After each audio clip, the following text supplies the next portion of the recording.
Ayo berinvestasi akhirat, bangun rumahmu di surganya. Sempurnakanlah ibadah Anda dengan beramal jariah yang pahalanya tidak terputus hingga akhir kiamat dengan ikut berdonasi untuk pembangunan Masjid Agung Al-Akbar Kota Sorong.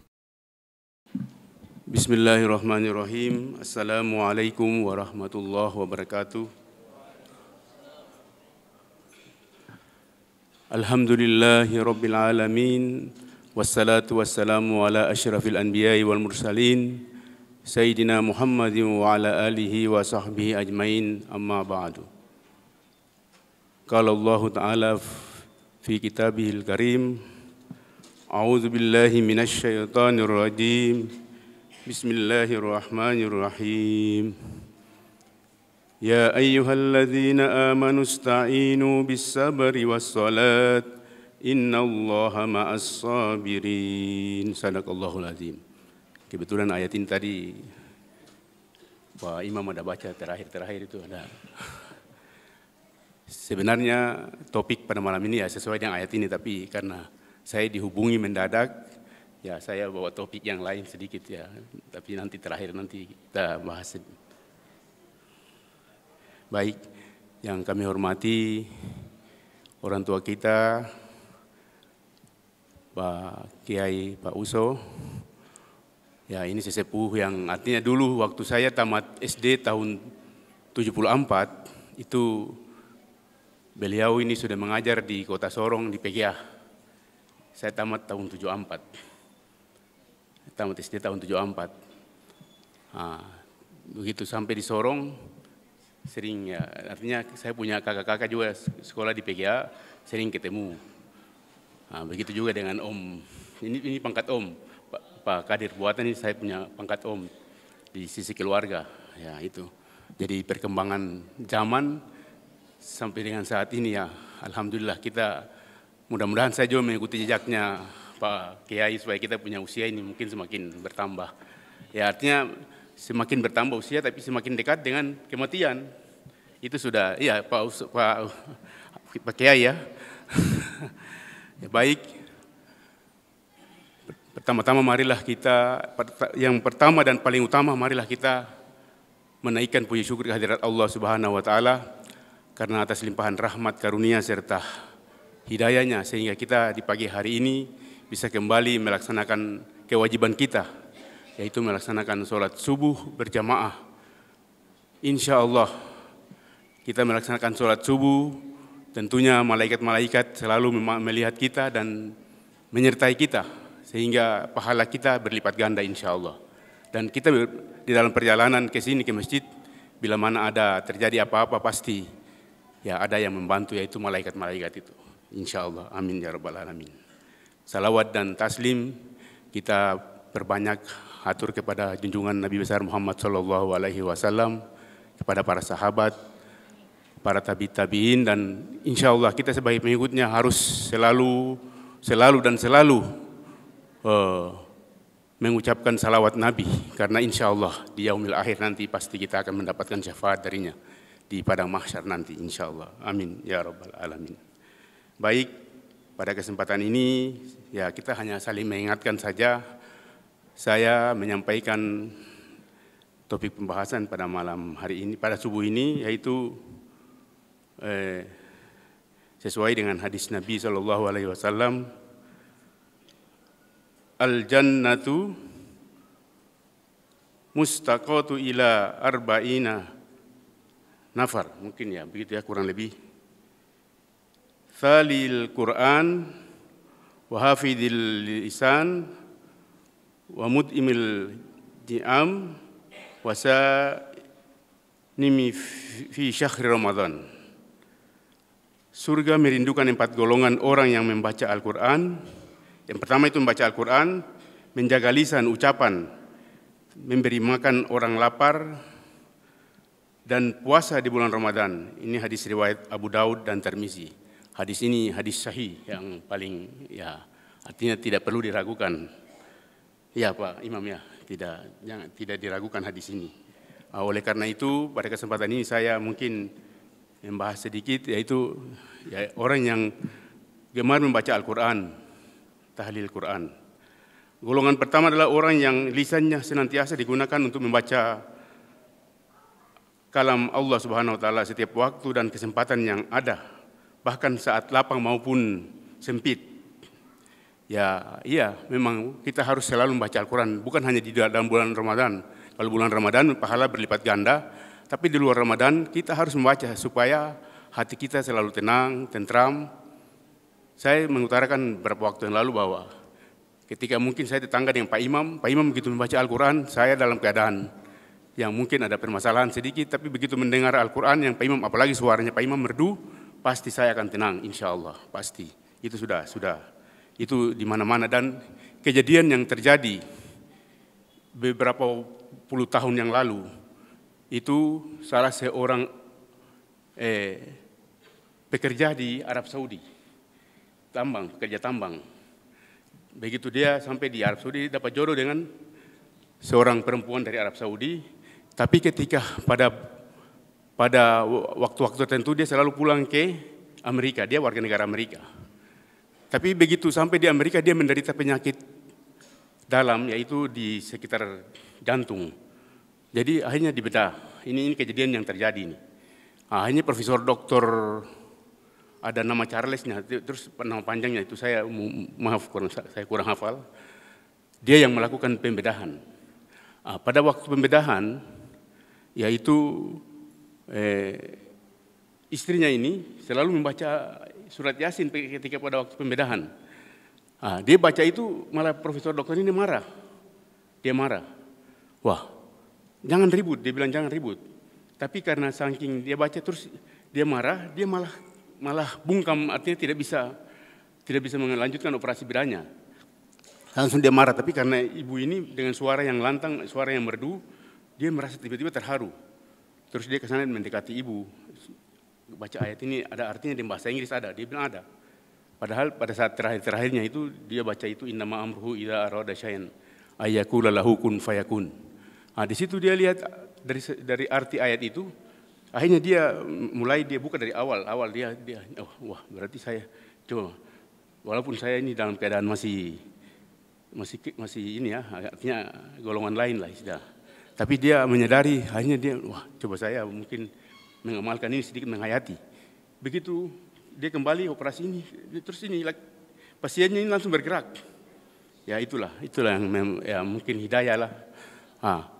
Hidayah. Jadi saat itu dia begitu operasi lancar dan alhamdulillah Profesor Dokter namanya agak panjang sedikit, dia langsung masuk Islam. Dia pelajari akhirnya masuk Islam.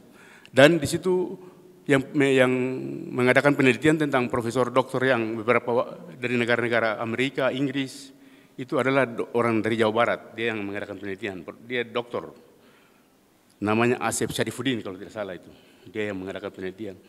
Akhirnya dia masuk Islam. Ini keutamaan dari ya artinya membaca Al-Quran itu. Jadi ini sekedar untuk kita bisa memahami itu. Apalagi dalam Al-Quran kan dia katakan bahwa allazina amanu apa lanjutannya? Ya, ala bizikrillah, wa tatmainna qulubuhum bizikrillah, ala bizikrillah tatmainnal qulub. Kalau tidak salah seperti itu ya. Ya. Artinya orang-orang yang beriman dan hati mereka menjadi tentram dengan mengingat Allah. Ingatlah, hanya dengan mengingat Allah hati kita menjadi tentram. Allazina amanu wa tatmainnal qulubahum bizikrillah, ala bizikrillah tatmainnal qulub. Ini saya mengulangi lagi karena kalau saya bacanya sepanggal-panggal ya, mungkin agak tersendat-sendat, tapi tidak apa-apa. Kalau di dalam pepatah mengatakan tersendat diperbaiki, berarti dapat pahala, 2 pahala ya. Itu pahala 2 pahala ya, tidak apa-apa. Jadi saya bapak-bapak, ibu-ibu, jadi ya kita tidak usah malu-malu membaca Al-Quran ini. Biar saya punya teman di kampus sudah almarhum, di kampus APDN. Itu Pak Om Kadir, mungkin Pak Kiai juga tahu, Ismail Latokonsina. Dia waktu kuliah, dia tidak bisa membaca Al-Quran. Tapi insya Allah di kampus saya punya saudara satu di situ, ya dia dari Fak-Fak, saya dari Sorong, Alhamid juga. Kita dekati dia, mengajar dia, akhirnya alhamdulillah sampai begitu selesai mengikuti pendidikan di APDN, dia juga bisa membaca Al-Quran, alhamdulillah. Tapi ya namanya kita manusia ini kan pasti ada punya kekurangan, kelebihan, dan selalu kita menyampaikan kepada yang bersangkutan, tapi ya itulah namanya kalau ajal datang mendahului saya, ya itu ini hanya takdir Allah. Begitu juga nanti kita pasti akan menempuh perjalanan seperti itu, insya Allah. Tidak usah takut mati. Mati itu jangan kita takut. Kita berdoa saja supaya kematian yang datang kepada kita itu ya semoga husnul khotimah. Ya itu yang kita harapkan seperti itu. Kita tidak usah takut mati. Kalau siapa yang takut mati malah nanti serangan jantung tiba-tiba lagi. Ya itu, jadi tidak perlu, kita leluasa saja bersilaturahim dengan baik, bersedekah dengan baik, ya itu semuanya pasti akan kita dapatkan dengan baik.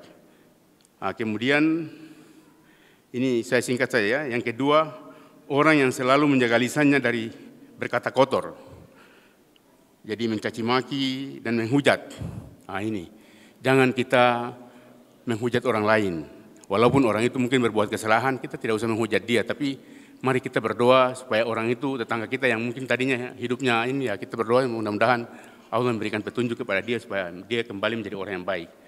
Kalau kita menghujat, belum tentu kita juga ya, pasti yang menghujat ini jangan sampai ada kesalahan kita sendiri juga ada. Ya ini mohon maaf singkat-singkat saja, saya hanya pengganti, jadi saya tidak usah bahas sampai ke yang ketiga, orang yang memberi makan terhadap orang yang lapar, ya tetangga kita, apabila kita lihat sangat membutuhkan sekali, apalagi saya pernah di Jakarta, saya jalan melihat orang yang hidup di bawah kolom kasihan, tidak punya apa-apa. Saya bilang sama teman, mari kita bersedekah sedikit untuk membantu orang yang bersangkutan. Siapa tahu mungkin ya suatu saat nanti kita doakan menjadi dia orang baik, mungkin dia pasti ingat-ingat kita. Ya seperti itu, jadi itu. Kalau kita berbuat seperti itu, insya Allah memberikan lapang dada juga kepada kita, kepada orang yang bersangkutan juga pasti akan mendoakan kita.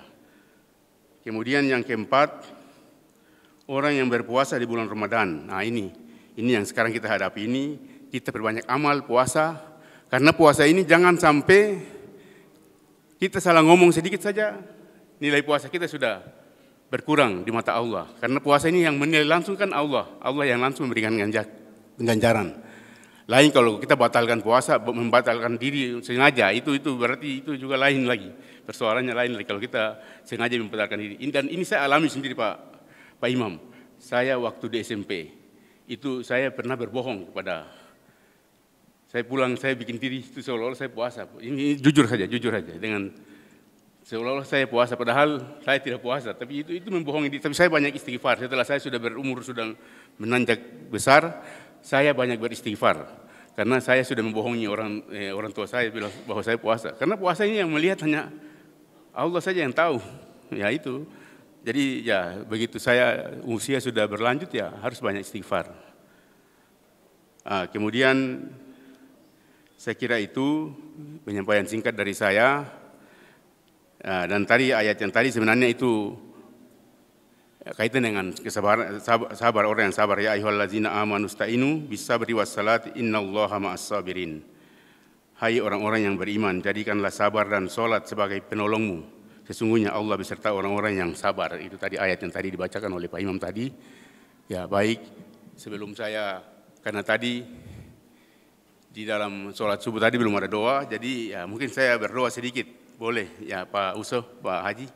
Izinkan saya untuk baca doa sedikit. Alhamdulillahirabbil alamin, hamdan yuafi ni'mahu wa kafi majidah. Ya Rabbana lakal hamdu kama yanbaghi li jalali wajhikal karim wa azimi sultanik. Allahumma salli wa sallim ala sayyidina Muhammadin wa ala ali sayyidina Muhammad. Allahumma ij'alna khairan mimma yadunnun waghfir lana ma la ya'lamun wa la tu'akhidna bima yaqulun. Hasbiyallahu la ilaha illa huwa alaihi tawakkaltu wa huwa rabbul arsyil azim. Amanna bihi kullu min indi rabbina wa ma yazakkaru illa ulul albab. Rabbana la tuzigh qulubana ba'da idh hadaitana wa hab lana min ladunka rahmatan innaka antal wahhab. Allahumma inni as'aluka ilman nafian wa rizqan thayyiban wa amalan mutaqabbala. Allahumma inni nas'aluka mujibus du'a atis subuhi wa da'ulati subuhi sam'iha ilaiha mubarakan ya rabbal alamin. Walhamdulillahi rabbil alamin. Demikian, wassalamualaikum warahmatullahi wabarakatuh. Ayo dukung media dakwah Masjid Agung Al-Akbar dengan ikut berdonasi pengadaan alat multimedia dan operasional dakwah. Usia boleh terputus, pahala jariah mengalir terus.